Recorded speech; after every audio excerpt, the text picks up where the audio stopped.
Hotel স্টাইলে পাঁচমিশালি সবজির রেসিপি। এটা এতটাই টেস্টি, ভাত, রুটি, পোলাও, পরোটা যেটাই বলে না কেন সব কিছুর সাথেই জাস্ট অসাধারণ। আর একঘেয়েভাবে মাছ মাংস খেতে যখন আর ভালো লাগে না, এরকম একটা সবজির রেসিপি কিন্তু তখন অসাধারণ লাগে।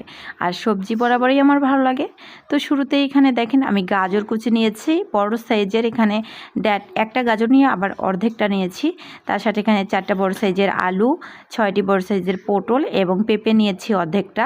দিয়ে খুব ভালো করে এটাকে পরিষ্কার করে পানি ঝরিয়ে তারপর আমি একটা প্যানে দিয়ে দিয়েছি। আদা রসুন বাটা দিয়ে দিলাম 2 টেবিল চামচ, সাথে এখানে মরিচের গুঁড়ো দিয়ে দিয়েছি 2 টেবিল চামচ, হলুদের গুঁড়ো 1 টেবিল চামচ, লবণ দিয়ে দিয়েছি স্বাদ মতো। এবার যেই বাটিটা দিয়ে আমি সবজিগুলো দিয়েছিলাম ওই বাটিটা দিয়ে 2 কাপ পানি দিয়ে দিচ্ছি। আপনারা 3 থেকে 4 কাপ পানি অ্যাড করতে পারেন।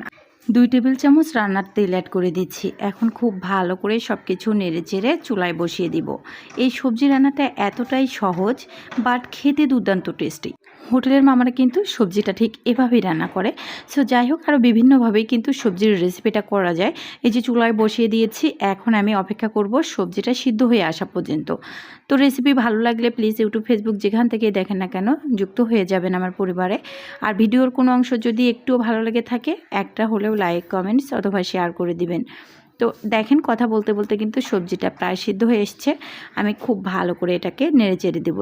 সপ্তাহে একদিন হলেও আমি সবজি রান্না করে থাকি।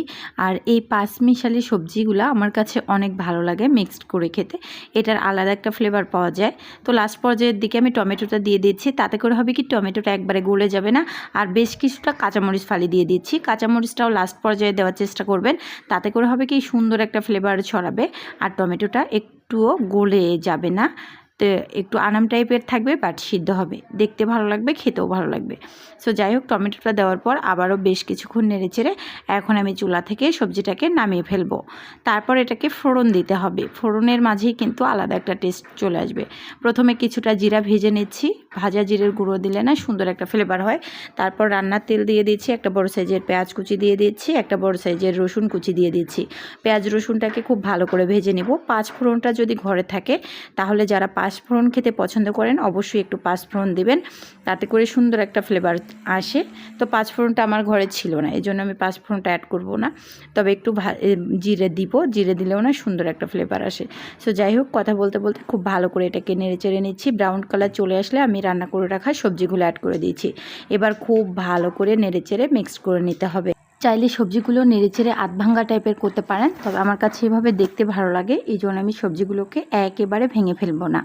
তারপর আমি এখানে দিয়ে দিচ্ছি বেশ কিছুটা ধনিয়া পাতা কুচি, আর এখানে দিয়ে দেবো ওই যে ভাজা জিরের গুঁড়ো, জিরাটা যে ভিজিয়ে রাখলাম ওই ভাজা জিরের গুঁড়োটা কিন্তু অ্যাড করতে হবে। তাতে করে না এতটাই টেস্টি হবে, সেটা কল্পনার বাইরে। অবশ্যই একবার হলেও ট্রাই করবেন।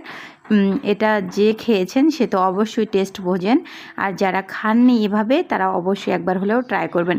পরিবেশন করে দেখিয়ে দিচ্ছি, গরম ভাত, রুটি, পোলাও, পরোটা, আর কি লাগে বলেন তো, সব কিছুর সাথেই জাস্ট অসাধারণ। আর কালারটাও মাশাআল্লাহ কতটা সুন্দর হয়েছে। রেসিপি দেখার জন্য সবাইকে অসংখ্য ধন্যবাদ। ভালো থাকবেন, সুস্থ থাকবেন, আল্লাহ হাফেজ।